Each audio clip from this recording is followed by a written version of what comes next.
नौकर बना के रखा हुआ है, बिकॉज़ अगर वो उसका कदम बाहर गया और उसने क्लेम कर दिया, तो उसको अच्छा खासा चंक ऑफ प्रॉपर्टी इनको देनी पड़ेगी। वो जाता है कोठे के ऊपर और वो म्यूज़िक्स में है एंड ऑल दैट, वो beside the point, but at heart he is a good guy.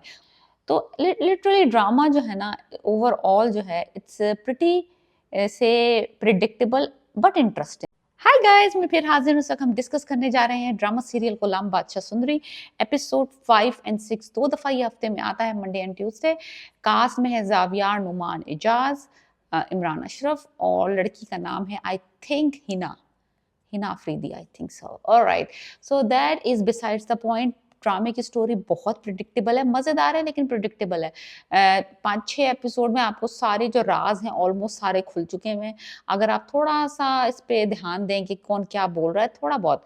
साहब जान का जो करेक्टर है, दाजी का करेक्टर है, खुर्शीद का है, और उसके अलावा जो लाजो का करेक्टर है जो कि इमरान अशरफ की मदर बनी है। तो 2-4 बुड्ढे-बुड्ढे लोग हैं जिनके जो कि कोडेड वर्ड्स में बातें कर रहे हैं, और आपको ऑलमोस्ट सारी स्टोरी फिगर आउट अभी तक हो जानी चाहिए।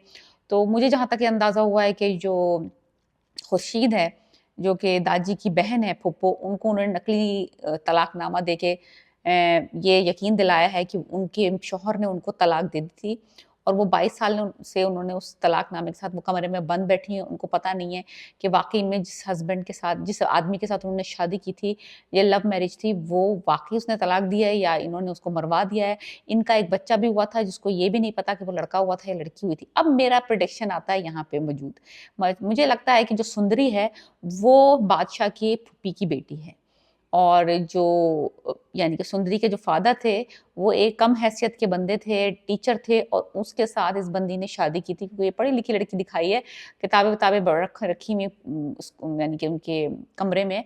और मुझे जहाँ तक अंदाज़ा हुआ है कि ये सुंदरी की मदर है, खुर्शीद, जो कि दाजी की बहन है, जिसने 22 साल से अपने आप को कमरे में बंद किया हुआ है। दूसरी तरफ जो है लाजो जो है, वो भी डेफ़िनिटली इज़ रिलेटेड। गुलाम जो है वो इसी फैमिली का हिस्सा है, वो किसी और फैमिली से नहीं है, क्योंकि उसके भी जायदाद में राइट्स हैं। तो उसकी वजह से इन्होंने उसको नौकर बना के रखा हुआ है, बिकॉज़ अगर वो उसका कदम बाहर गया और उसने क्लेम कर दिया, तो उसको अच्छा खासा चंक ऑफ प्रॉपर्टी इनको देनी पड़ेगी। अब ये क्लियर नहीं है कि वो दाजी की औलाद है या दाजी के किसी मरहूम भाई की औलाद है। तो ये अभी क्लियर नहीं है। हो सकता है कि ये किसी भाई की औलाद हो जिस दाजी के, और उन्होंने किसी लो लाइफ लड़की से शादी कर ली हो, जो कि लाजो आपा हैं, लाजो अम्मा बनी हुई हैं इस वक़्त, और इन्होंने उसको एक्सेप्ट ना किया यानी कि फैमिली में। दूसरी तरफ जो साहब जान का करैक्टर दिखाया, जो बादशाह की मदर बनी है, वो बंदी इस करैक्टर के लिए बिल्कुल भी सूटेबल नहीं है। मैंने वो पामाल वाली मदर है जो सबा कमर की माँ बनी थी, उस तरह का जो होता है रोल, जो होते हैं ना मिस्कीन वाला, इस बंदी पे सूट करता है। ये वाला रोल साहब जान का इसको सबा हमीद को देना चाहिए था। सबा हमीद इस रोल साहब जान के रोल के लिए परफेक्ट होती, क्योंकि वो बंदी असल पावरफुल करैक्टर में बहुत अच्छी फिट होती है इस तरह के। तो ये ज़रा मिसकास्टेड है साहब जान का करैक्टर, मुझे समझ नहीं आ रहा, उनकी कास्टिंग काफ़ी गड़बड़ है। दाजी का करैक्टर अच्छा लग रहा है मुझे। साहब जान को बस ये प्रॉब्लम है कि उनका बेटा सबको प्यार करता है, बादशाह लाजो अम्मा को प्यार करता है, फुप्पो को प्यार करता है, बात गुलाम की मोहब्बत में मुब्तला है, सिवाय अपनी माँ के। अपनी माँ और दादी का जो बिहेवियर है, जो ट्रेडिशंस हैं, जो उनका रख-रखाव है, जो उनकी कंज़र्वेटिव थॉट है, बादशाह उसको कैरी नहीं करता। उसको बहुत बुरा लगता है जब दादी और उसकी मदर जो हैं, वो गुलाम को और उसकी मदर को मिसट्रीट करती हैं, उससे हाथ नहीं मिलाती, उनको अपने साथ बैठने नहीं देते, जूते उनसे घर से बाहर उतरवाते हैं, उनके साथ ज़ुबान दराज़ी करते हैं, उनको ज़लील-तज़लील करते हैं। तो वो एक्चुअली वर्बली, ये नहीं कि भई वो दिल-दिल में बुरा समझ रहा है, एक्चुअली वो उनको कहता भी है, उनको बोलता भी है, उनको रोकता भी है। तो ओवरऑल जो है ना, दोनों कैरेक्टर्स जो हैं, बादशाह का भी और गुलाम का भी, दोनों पॉज़िटिव लड़के दिखाए हैं। दोनों की वाइब जो है बहुत पॉज़िटिव है। बादशाह का कैरेक्टर मुझे पहले लगा था कि थोड़ा-सा वो है, थोड़ा-सा लाइक वो जाता है कोठे के ऊपर और वो म्यूज़िक्स में है एंड ऑल दैट, वो beside the point, but at heart he is a good guy. उसको पता है सही गलत में, और वो बहुत ही डाउन टू अर्थ हम्बल भी दिखाया है, जिसको उसका बाप उसको ट्रेन करने की कोशिश कर रहा था कि जो है ये हमारी रियाया है, इससे ज़रा डिस्टेंस मेंटेन करना है, तुमने इन पे हुक्मरानी करनी है। All that he forgot like in a minute, और वो अपने महारी मुबारियों से सबसे गले मिल रहा है, और ही जो है ना, जो उसके बाप को पसंद नहीं आ रहा। एनीवेज वो मिनिस्ट्री जीत गया है, इलेक्शन जीत गया, इन्होंने दिखाया है, और फुप्पो के साथ बहुत अटैच्ड है, फुप्पो को हमेशा उस कमरे से बाहर लाने की कोशिश करता है। तो all that kind of scenes जो हैं इस ड्रामे में आए हैं, तो ओवरऑल अभी वो वाइब बन रही है ड्रामे की। लेकिन स्टोरी काफ़ी प्रिडिक्टेबल, जो राज़ अब मुझे लगता है कि थोड़े और लंबे घसीटने चाहिए थे, बाद में खुलने चाहिए थे। अब वो ऑलरेडी 5वीं 6 एपिसोड तक आपको प्रिटी गुड आइडिया हो गया है मुझे कि स्टोरी की क्या नौइयत होनी है।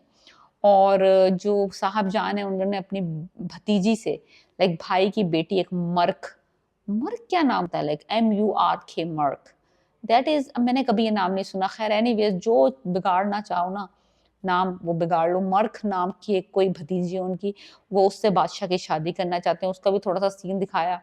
एमी उदास सी शक्ल वाली लड़की ले ली है, और वो भी इश्क और मोहब्बत में मुब्तला है बादशाह की, और केक काट रही हैं और उसका इंतज़ार कर रही हैं। वही पैथेटिक एक रोल ऐसा पैथेटिक फीमेल वाला ज़रूर रखना होता है। अगर उन्होंने एक स्ट्रॉन्ग लड़की दिखा दी है, सुंदरी, जो डरती नहीं है, इम्प्रेस नहीं होती बादशाह से, तो एक पैथेटिक और एक ऐसा भी डिपेंडेंट टाइप लड़की, वीक भी दिखानी होती है ड्रामे में, वरना मज़ा नहीं है। कंट्रास्ट दिखाना होता है ना, कि कितनी सारी लड़कियां जो हैं वो बादशाह पे मर रही हैं, लेकिन बादशाह सुंदरी पे मर रहा है, दैट काइंड ऑफ स्टफ।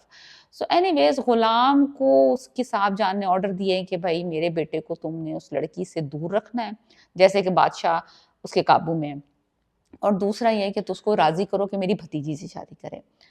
तो लिटरली ड्रामा जो है ना, ओवरऑल जो है, इट्स प्रिटी से प्रिडिक्टेबल बट इंटरेस्टिंग। अगर आपको इस तरह की डायनामिक्स देखनी है, जागीरदारों की तहजीब, ट्रेडिशंस, और इसमें वो अपने ही फैमिली वालों को बंद करके रखते हैं, अपनी औरतों को दबा के रखते हैं, अपने मर्दों को इम्पोर्टेंस देते हैं, तो उसमें ये दिखाया है कि जो नया बंदा है, जो नई पोत है, जो नई जनरेशन है, वो कैरी नहीं करना चाहते, वो जो पैकेज है, वो पूरा जो इनका बैगेज है और कल्चरल और ट्रेडिशंस हैं, उसको फॉलो नहीं करना चाहते। वो चाहते हैं कि इसको ब्रेक आउट करें। लेकिन अभी ये है कि इतना आसान नहीं है, बिकॉज़ मुझे लगता है कि जब सुंदरी जो है वो इन द पिक्चर आएगी, तो मुझे लगता है कि जब गुलाम को भी वो पसंद होगी और बादशाह को भी वो पसंद होगी, and when they fight for the girl, at that time मुझे लगता है बादशाह का जो डोमिनेटिंग साइड है, जो लैंडलॉर्डी साइड है, जो ट्रेडिशनल वाला साइड है कि तुम नीचे हो, मैं ऊपर हूँ, वो वाला साइड अपीयर होगा। अभी तो all happy and go lucky kind of दोनों की दोस्ती चल रही है, मोहब्बत चल रही है। लेकिन आई थिंक जो लड़की है ना, वो पुश करेगी इनको टुवर्ड्स बादशाह, towards more aggressive evil side. तो देखते हैं कि वो जब उसको कम्पीट करना पड़ेगा, तो ये पॉजिटिव रहता है कि नहीं रहता। लड़की को गिव अप करता है फॉर गुलाम, अगर लड़की गुलाम को चूज करती है तो ये पीछे हट जाएगा कि नहीं हटेगा। तो ये तो सारा पार्ट ऑफ द स्टोरी हमें आगे जाके पता चलेगी। लव ट्रायंगल है डेफिनेटली, और कुछ पीछे की बैकग्राउंड स्टोरीज हैं जो कि बहुत ऑब्वियस है, 2-4 ड्रामों में हम देख चुके हैं, और इन्होंने एक्चुअली 2-3 ड्रामों की फैमिली कॉम्प्लिकेशंस को मिला के एक ड्रामे में करा है। कहीं पे सिर्फ बहन का मसला होता है, तो इन्होंने बहन का मसला भी डाल दिया है, और कहीं पे जो होता है, यानी कि वो जो होता है ना, बास्टर्ड चाइल्ड वाला चक्कर, वो भी इन्होंने इसमें डाल दिया है कि बास्टर्ड चाइल्ड है, उसको गुलाम बना के रखा हुआ है ताकि बाहर बात ना खुले। All those thing, like 2-3 issues को इन्होंने मिला के ना एक ही ड्रामे में डाल दिया है, ताकि एनहांस कर सकें स्टोरी को। बट लेकिन ये कि predictability of the drama is very very obvious.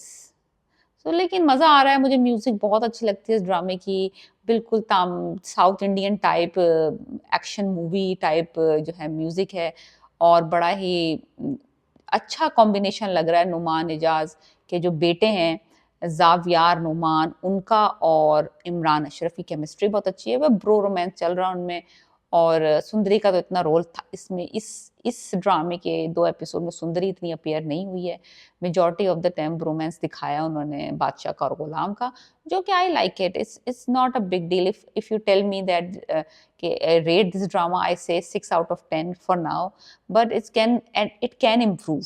But अगर आप देखना चाहते हैं तो definitely drop Masoom and start watching Ghulam Badshah Sundari if you want to watch Imran Ashraf.